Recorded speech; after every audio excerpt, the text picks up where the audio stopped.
Assalamualaikum warahmatullahi wabarakatuh. Teman-teman semua penderita asam lambung kertan sehat psikosomatis disorder dimanapun kalian berada. Semoga kalian cepat sembuh, cepat baik, cepat sehat, dan diberikan kesenangan, diberikan ketenangan, serta kebahagiaan. Amin amin ya rabbal alamin. Oke, kembali lagi dengan saya tentunya di channel Berpikir Positif. Bagi teman-teman semua yang belum subscribe, alangkah baiknya subscribe terlebih dahulu. Karena subscribe itu gratis teman-teman, dan subscribe itu sangatlah penting bagi saya agar channel ini berkembang. Ketika channel ini berkembang, tentunya saya akan lebih semangat untuk menemani kalian, mengedukasi kalian, berbagi pengalaman tentang gangguan asam lambung kertan sehat psikosomatis disorder. Jangan lupa tekan tombol like-nya, jangan lupa tekan tombol loncengnya agar tidak ketinggalan video-video terbaru mengenai gangguan asam lambung kertan sehat psikosomatis disorder, teman-teman. Oke teman-teman, saya bukan ahli medis, bukan ahli bukan ahli herbal, juga bukan ahli psikiater. Saya cuma ingin berbagi pengalaman mengenai gangguan asam lambung kertan sehat psikosomatis disorder, teman-teman. Tolong bagi teman-teman yang menonton video ini jangan di skip-skip, tonton sampai selesai agar tidak salah paham, agar kalian bisa mengetahui bagaimana cara keluar dari gangguan asam lambung kertan sehat psikosomatis disorder, teman-teman. Oke teman-teman semua, pengalaman saya dulu ketika saya mengalami gangguan asam lambung kertan sehat psikosomatis disorder, teman-teman, memang banyak sekali sensasi-sensasi yang menghampiri, sensasi-sensasi yang saya rasakan, teman-teman. Bahkan bisa dikatakan 1001 sensasi, baik liengan lah, baik telinga berdenging, mata buram, tremor, les-lesan, piar-piaran, ngos-ngosan, gampang capek, gampang lelah, dada di bagian kiri sakit, dada di bagian kanan sakit, ulu hati sakit, perut begah, terus keringat dingin, semutan di area kanan, tangan, terus sama kayak mau pingsan, kayak mau dan begitu. Banyak sekali sensasi-sensasi. Kedutan, jantung berdebar-debar, juga di pinggang sakit, terus kadang ada rasa yang mengganjal di tenggorokan. Itu pengalaman semua teman-teman. Bahkan pun ada yang bertanya, Mas, kok bisa 3 bulan sembuh? Itu bagaimana caranya? Terus, Mas, masa 3 bulan sudah sembuh? Masa itu cepat sekali? Masa mungkin nggak GERD, anxiety psikosomatis disorder? Ada yang bertanya seperti itu, teman-teman. Sekalian ini saya jawab, teman-teman. Saya sembuh. Alhamdulillah 3 bulan sembuh tanpa obat-obatan, tanpa herbal, teman-teman. Dan saya juga pernah mengalami seperti yang kalian alami. Saya 2 bulan itu, waktu itu parah teman-teman. Bahkan saya pun sudah periksa sampai 7 kali. Dan 7 kali itu saya simpulkan ternyata apa teman-teman? Asam lambung. Gangguan asam lambung. Juga setelah itu ujung-ujungnya saya dirujuk ke psikiater. Ternyata di gangguan mental sama pola pikir yang terlalu kemana-mana, sama pikiran ngaco atau negatif, teman-teman. Itu ujung-ujungnya itu. Ketika kalian bertanya obatnya apa, teman-teman, saya sembuh waktu bulan pemulan itu tanpa obat-obatan, tanpa herbal. Memang waktu itu saya pernah mengonsumsi obat, juga mengonsumsi herbal. Tapi realitanya, kenyataannya teman-teman, waktu itu belum ada perubahan, belum ada perbedaan, belum ada pemulihan dari saya, teman-teman. Maka waktu itu, waktu pemulihan, saya putuskan saya nggak berobat lagi, saya nggak mengonsumsi obat, juga nggak mengonsumsi herbal. Saya 2 bulan minum obat terus, teman-teman. Saya sudah 2 bulan mengonsumsi herbal seperti kunyit, jahe, madu, teman-teman. Itu. Tapi ya tetap ada manfaatnya. Saya nggak menghilangkan obat. Tapi waktu pemulihan, saya itu tidak mengonsumsi obat dan juga herbal, teman-teman. Terus apa, Mas, obatnya? Obatnya itu senang, teman-teman. Obatnya itu senang. Bagaimana mau senang, Mas? Orang ketika sensasi datang, cemas, was-was, khawatir, terus pikirannya ke negatif, mengaitkan, ya itu teman-teman. Jadi obatnya itu pola pikir. Pola pikir kalian teman-teman. Saya juga seperti itu, obatnya itu di pola pikir. Waktu itu memang horor sekali teman-teman, sensasi yang saya sebutkan tadi. Horor. Kalian ketika tidak mau mengendalikan pola pikirnya yang ngaco, yang kemana-mana, serta menuruti rasa malas, was-was, gundah gulana, khawatir, takut sama ke pikiran negatif, kapan kalian akan cepat sembuh teman-teman? Tapi semua itu ya juga butuh proses teman-teman. Memang penderitaan saya itu yang pengennya ketika sensasi datang, terus langsung hilang, terus langsung sembuh. Itu memang saya ngalamin itu. Bagi penderitaan CT pastinya kepenginnya cepat sembuh, cepat hilang sensasi itu, cepat seperti orang normal. Teman-teman, memang ya, penyembuhan gangguan asam lambung gerd anxiety psychosomatic disorder itu butuh proses teman-teman. Butuh kesabaran, butuh keikhlasan. Itu yang saya terapkan teman-teman. Ketika saya menerapkan itu, alhamdulillah 1 bulan sembuh teman-teman. Sabarannya apa? Ya melakukan aktivitas, contoh seperti jalan-jalan pagi. Metodenya itu dijalankan dulu teman-teman. Cemasan itu tetap akan menghampiri, ketakutan itu tetap akan ada, was-was, khawatir, gundah gulana akan tetap ada. Kalau kalian masih tetap mengurung diri, kalau kalian masih belum mau bangkit, kalau kalian mau bangkit, ya teman-teman, kalau kalian mau bangkit dari diri kita yang malas, diri kita yang selalu mengurung diri di dalam rumah, apalagi di dalam kamar, bangkit, jalan-jalan pagi, setelah itu berjemur, nanti kalian bisa mengontrol pola pikir yang berlebihan, pikiran yang ngaco, yang negatif. Bagaimana mungkin kalian akan kuat untuk mengalihkan dari sensasi yang ada? Bagaimana mungkin kalian akan mengalihkan pikiran cemas, was-was, khawatir, gundah gulana ke pikiran yang positif? Kalau kalian belum mau melakukan metode jalan-jalan pagi sama berjemur.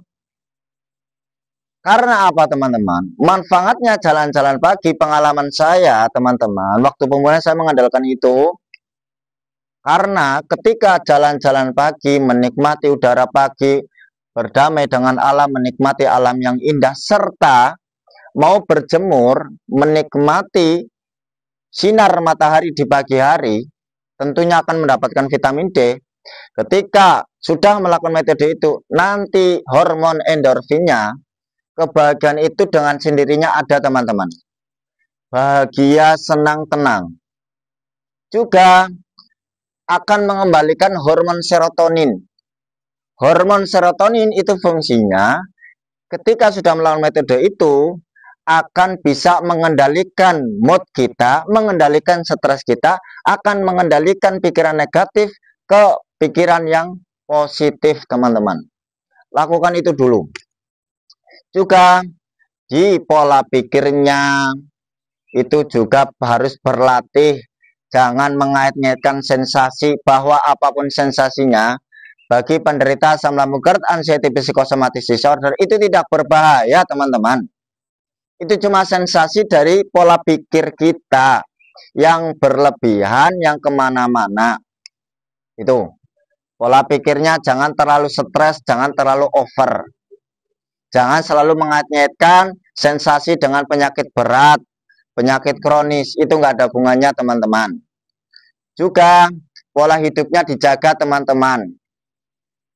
Biasanya orang yang terkena gangguan asam lambung gerd anxiety psychosomatic disorder itu tidak pernah peduli dengan pola hidup diri sendiri teman-teman. Yang biasanya begadang, hindari dulu begadang. Bangun pagi, mandi, setelah itu sarapan, jalan-jalan pagi, gitu teman-teman. Juga pola hidupnya yang biasanya di kehidupan lingkungan yang tidak menenangkan, tidak tenang, itu kalian berusaha menghindari lingkungan-lingkungan yang tidak menenangkan. Juga harus menjaga kerapian, menjaga kebersihan. Dan untuk bisa menenangkan diri, menenangkan pola pikir, itu tidak hanya sekedar di kebersihan saja. Di lingkungan yang tenang, yang tidak bising, itu juga sangat manfaat untuk tubuh teman-teman.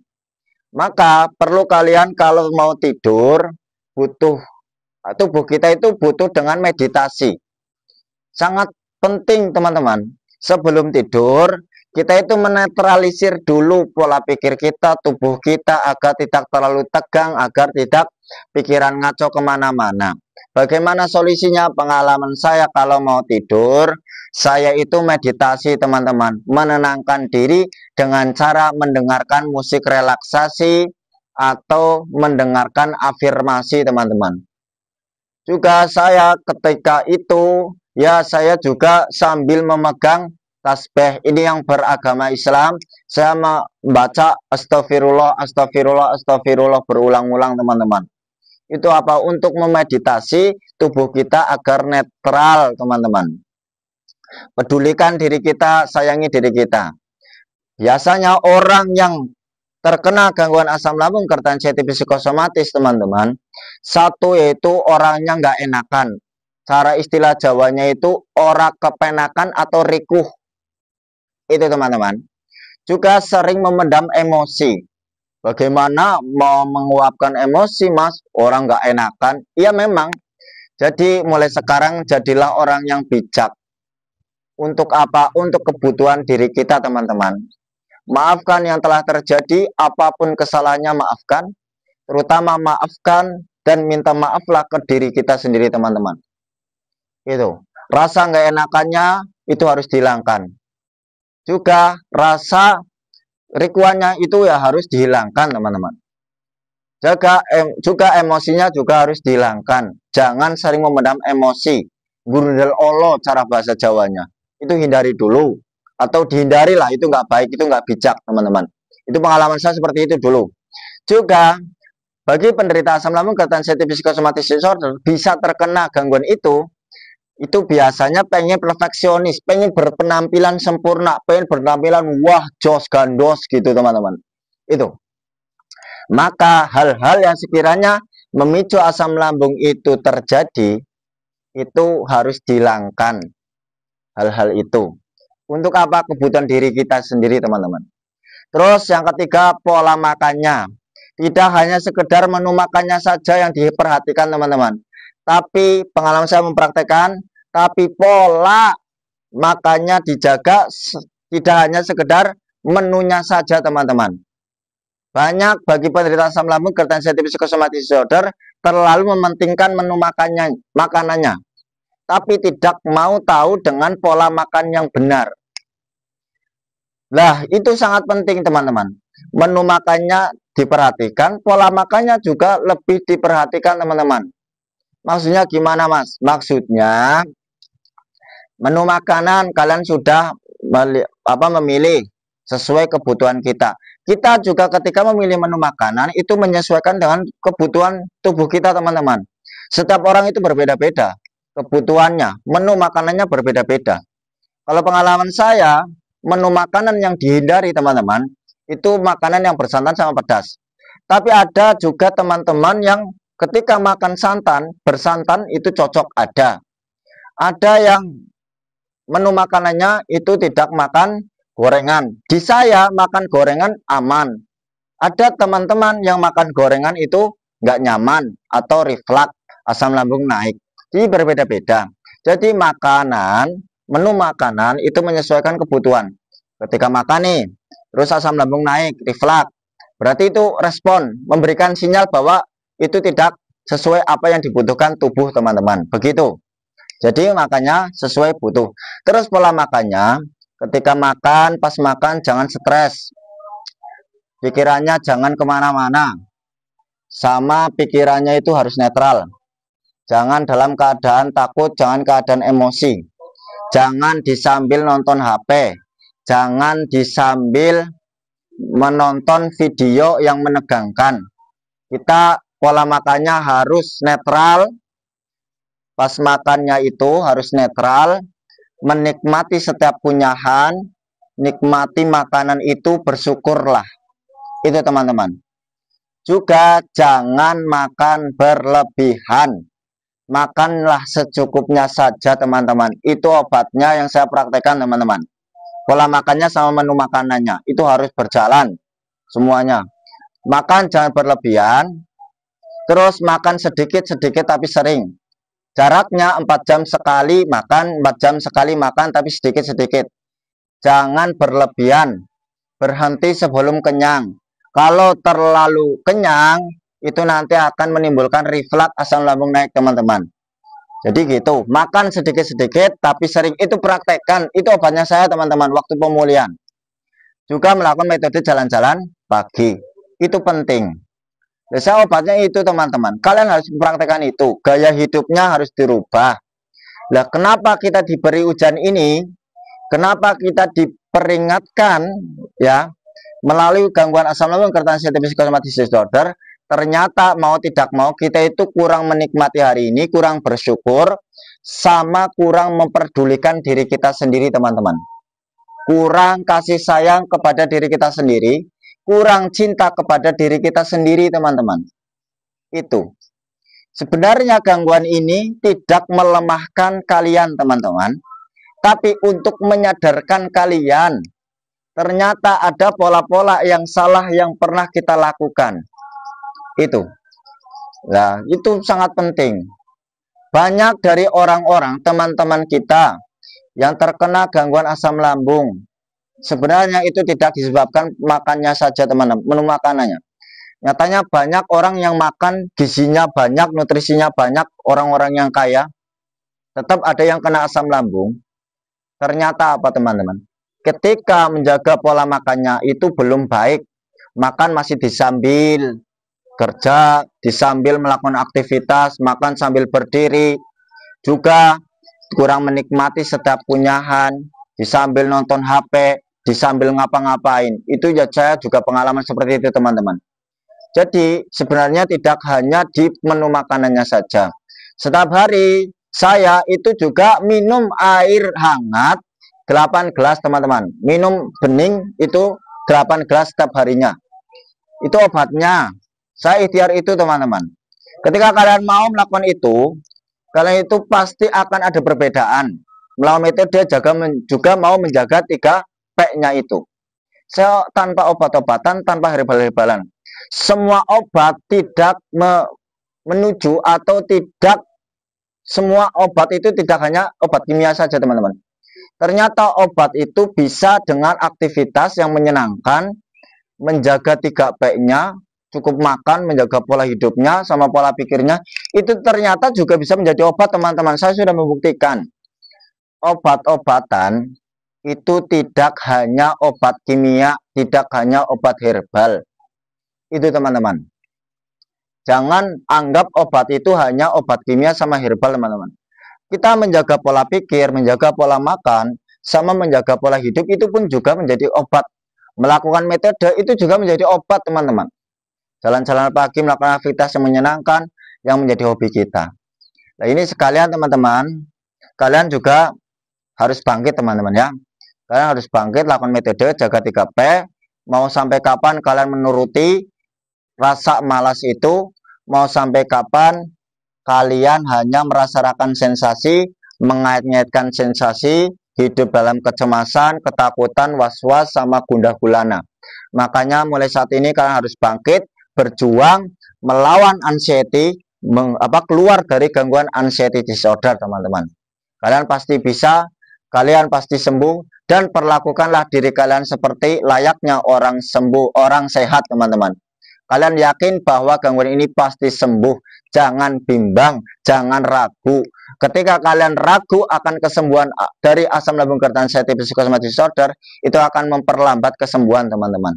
Makanya kalian harus bangkit, kalian harus berpikir positif, jangan berpikir negatif. Itu obatnya saya teman-teman. Itu netral. Sekalian ini penting sekali. Kalian ketika apa setelah jalan-jalan pagi atau berjemur, kalian jangan mengurung diri. Makanya kalian harus bangkit, lakukan apa yang telah saya sampaikan, terus menjaga 3P-nya, semangat, terus jangan pernah berpikir negatif, mengait-ngaitkan sensasi, dan itu tidak berbahaya teman-teman. Ketakutan-ketakutan itu pasti akan mengurang ketika kalian sudah melakukan metodenya, juga menjaga 3P-nya. Semoga video ini bisa memotivasi kalian, bisa menemani kalian semua, juga bisa mengedukasi kalian semua. Wassalamualaikum warahmatullahi wabarakatuh.